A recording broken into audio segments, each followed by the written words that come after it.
Remove tabletop panel using your hand. Remove screw horizontal 3 using screwdriver. Remove screw vertical 3 using screwdriver. Remove L profile 3 using your hand.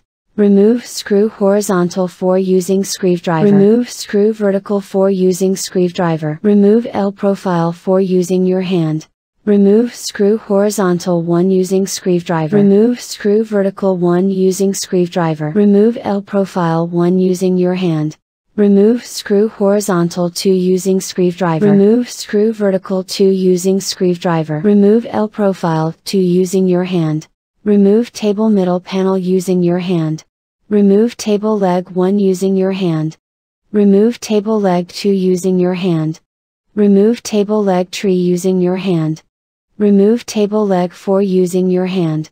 Remove fixing pin 1 using your hand.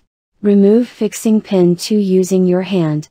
Remove fixing pin 3 using your hand. Remove fixing pin 4 using your hand.